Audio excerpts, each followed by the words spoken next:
before I die, I'm getting to 1. I'm not asking a lot, right? I don't Can think you play so, football? but no. I played flag football in middle school a little bit, but I do like the new coach, so I think it's a good trend for us. Good. Hey, the bar's low, right? Yes. Sadly, yes. I know.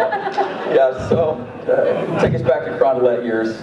You're playing the pool at 6 a.m. You're cramming for finals. 5 a.m. 5 a.m. Sorry about that. No, not 6. That would be lovely. I don't know who did my fact check tonight. At 5 a.m., cramming on finals, till midnight probably. Did you ever get to be a kid? What was like a silly time, a goofy time, when you got to be a young girl and screw around? Oh man, I wasn't like that goofy. I was pretty focused all the time. But I never crammed, fortunately. I was really good at organizing my time from a young age. But I think my favorite memories is just to echo what everyone else said, is the people that you meet. I had so many great teammates at Carondelet on the swim team, and then also I had just so many good friends that I'm still very close with and still stay in touch with, even though everyone has completely spread out all over the world. But we do stay in touch and see each other when we can, and so those are the types of things that you remember the most, are the people and the friendships that you meet along the way. Everyone knows you will go down as one of the best female swimmers in American history. But you have a chance, and you're doing it right now, to leave your mark on this world in other ways. World hunger is a big deal to you. Tell us about your passion for that, your trips to Uganda, and what it's like working down there and seeing how privileged we all are here. Yeah, so as an Olympian or any sort of professional athlete, you're given such an amazing platform, and you could use that for many things, one of them being good. So when, you know the other types,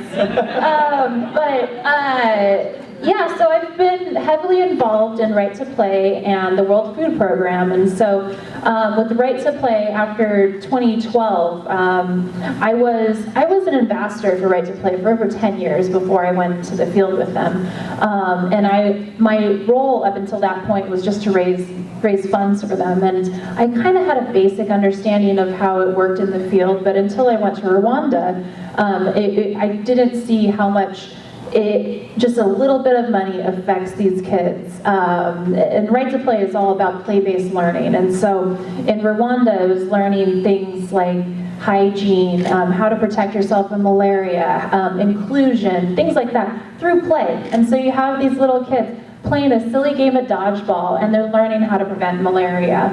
And then because of that, and my role in that, and because I love food so much and nutrition, the World Food Program approached me, and it was just such an easy fit, and it just made so much sense. So last year I went to Uganda, and I worked in the school system to see how the food is produced by the local farmers. Many of them are actually all of them are women. I worked in the South Sudanese refugee camps, which those were a lot of the pictures that you saw up there. That was intense, to say the least, but touching, really, really touching. And yeah, it's just such a great opportunity to raise awareness for such amazing programs. And to echo what everyone was saying earlier, is you learn these things at Carondelet. You learn about service and giving back. And so I always thought that having this platform was really important, and so use it for good when you can. And you support so many charities, including the Dam Cancer Foundation. How do you make decisions on which charities to support? It's tough, because when you are in this position, it's easy to get the heartstrings tugged at, and you want to help everybody, but you don't want to get spread too thin. So Dam Cancer is named after a good friend of my husband and mine, David Andrew Madden. At age 28, he died of osteosarcoma. And so his family set up this foundation in his honor, and so it helps young adults afflicted with cancer financially, and to help them find treatments that could be less invasive, because ultimately that's how he passed away, was the treatments were too hard on his body. So that's my local charity, and then I have the bigger charities, Right to Play and World Food Program, which are worldwide. So that's how I've kind of figured out, and I'll help now and again with other charities, but you just can't get spread too thin. Okay.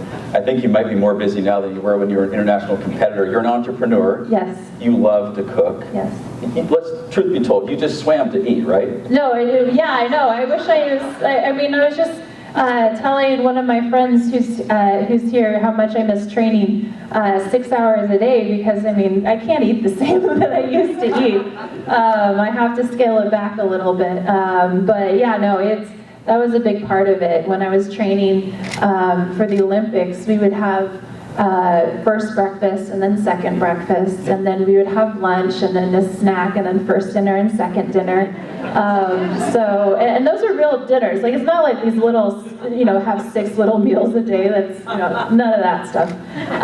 We would have real meals, and that's fun. And you're all about healthy eating. Yes. You have an herb garden, you raise your own chickens, you've, been an investor and an ambassador for Luvo, which makes super healthy frozen foods.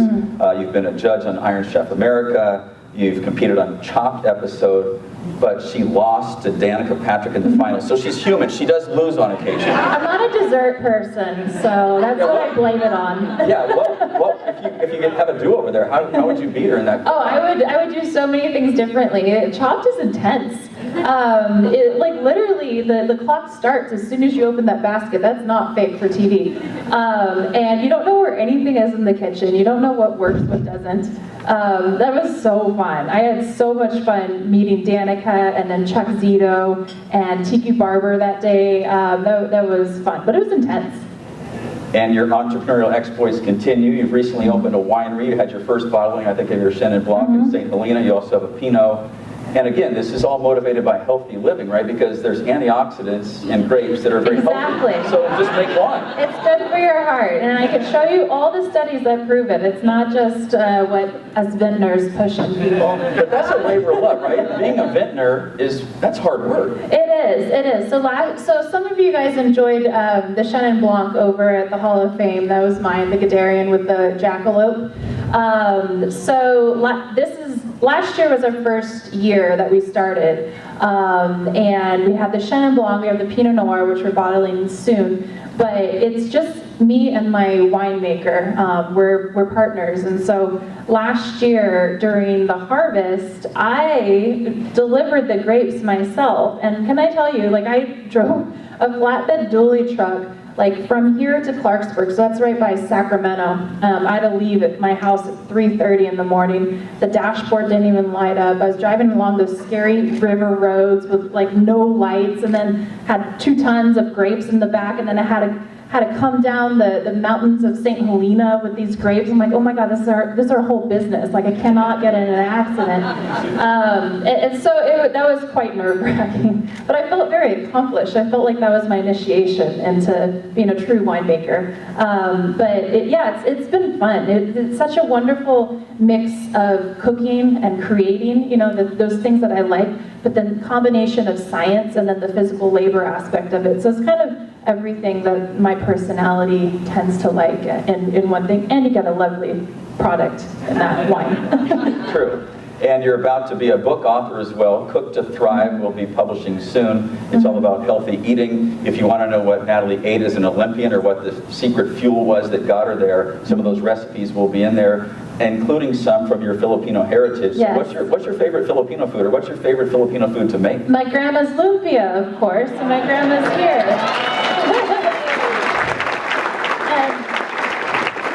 And I'll tell you, it was so great so my book is going to be published next spring, and it's insane how long it takes. It takes 2.5 years for a cookbook to be from start to finish. And so last summer, I locked myself in the house and cooked all day. And that was kind of a hard transition for me, from training with 50 teammates and interacting with people all day to just cooking by myself in the kitchen and talking to my dogs all day. But anyway, I contacted my mom and my grandma quite a bit because the Filipino food has always been such a big part of my life. So I have my version of the adobo that my mom and my grandma both make. I have my great-grandma's ukoi, my grandma's lumpia, and the whole point of the book is that, yes, I eat very healthy, but I also indulge, and you can have both those things. It doesn't have to be all or nothing, and I think that's a really healthy way to live your life, is to figure out balance and figure out how to make that work. This is super tough. What's more nerve-wracking? Getting ready to dive off the blocks and go for Olympic gold, or Dancing with the Stars? Dancing with the Stars is nothing. I loved it so much. The whole time, I really thought, you're like, oh, dancing in front of 20 million people, that's terrifying. I'm not a dancer. And the entire first 6 weeks before you perform for the first time, you're training, I kept telling my partner, I was like, I'm gonna get so nervous, because he's like, you're so calm, and I was like, yeah, I will get nervous, don't worry. And then the first dance came and went, and I was like, there's nothing like walking out onto the Olympic stage, knowing that the next minute will determine your entire future. Like that is horrifying and terrifying. It is great, but knowing that there's 20,000 people live watching you and millions at home, and so many things are tied into the next 60 seconds, nothing could compare to that. And I don't think anything will ever be that nerve-wracking. But if you think about this, Natalie, if you combine swimming with dancing, I'm thinking synchro swimming gold Tokyo 2020. You in? No. You're not in it.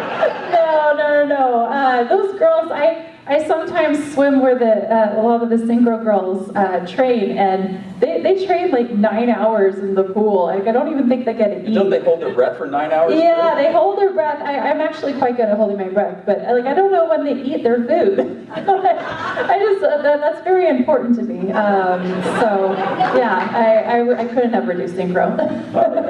Anything else you want to share with the crowd tonight? No, just thank you so much to Carondelet for hosting such a great event. It's really exciting to be in the Freshman Hall of Fame class. And thank you to my family. So I have my grandpa, my grandma, my mom, dad, godfather, and husband here tonight. So thank you guys for all the support throughout the years.